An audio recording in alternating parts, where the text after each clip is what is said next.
In sports, people often dream about competing at the highest level or the highest level possible in which their talent can take them. And for a lot of people, that's high school, and some people are fortunate enough to make it to Division I college on a scholarship with the full ride, and their talent takes them there.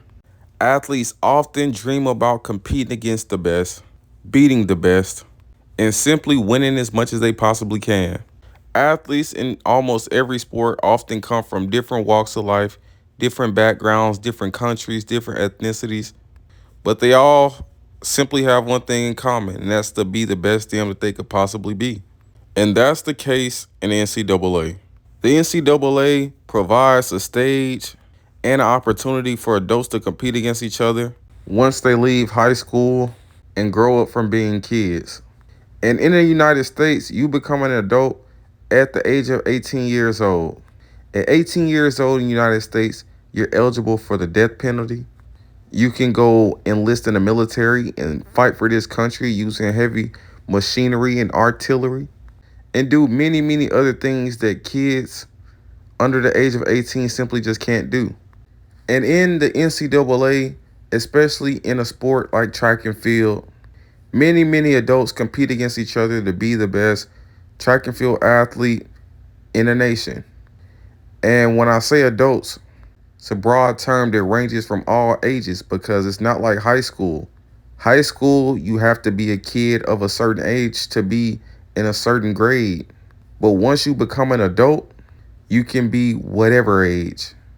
As long as you're grown, have the talent, and are able and capable of being recruited, signed to a team, you're eligible to compete in the NCAA.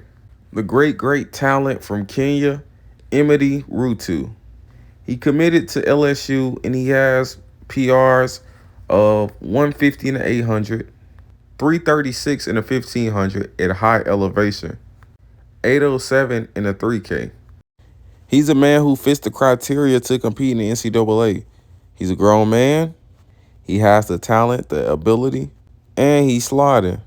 But once his commitment was posted, there was something and a lot of uproar in the comments, and I was sent this post by a lot of people because they were upset. Why they were upset? More than likely because they're rolled as fuck, whether he shows up or not, but they were upset. Let me read the caption of this post to begin with. Shout out to my boy Josh for this post, but it says, breaking news, Emity Rutu, 2024, blah, blah, blah, Kenya has signed with LSU. Rutu has a personal best of 336 in the 1500 set last year in Nairobi. And everybody knows Nairobi is a high elevation, 5,000 feet elevation. This mark is faster than LSU school record, 338. Pass more for USA. I don't know what that means. But it says, at the time he signed, he would currently be ranked number 8 in the season in the NCAA. And this was the part that got everybody. The 28-year-old will have 4 years of cross-country eligibility, 2 years of outdoor track, and 3 years of indoor track. And I've seen a lot of people were saying, oh, he's too old and this and that. There is no such thing as too old. When you leave high school, you're deemed an adult.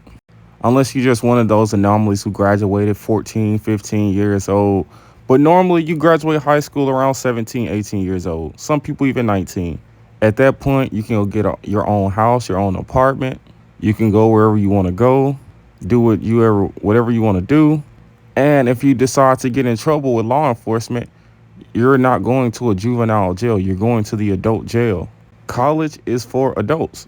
Adults range from all ages, from 18 to 118. Therefore, when it comes to collegiate athletics, it's for adults. It's not like high school where, oh, this person is too old to compete, so he's ruled ineligible. Grown men competing amongst kids just doesn't seem right. But adults competing amongst adults seems very fair in my opinion. The average NCAA champion ranges from around 21 to 23 years old. Those are adults, correct? And the NCAA rules state that you are eligible for 4 years of NCAA competition in each sport as a collegiate athlete. And you can determine whenever you want to start your 4 years. A lot of people start their 4 years straight out of high school. Some people graduate high school, continue training, then start their 4 years. You literally get to dictate when you start your 4 years.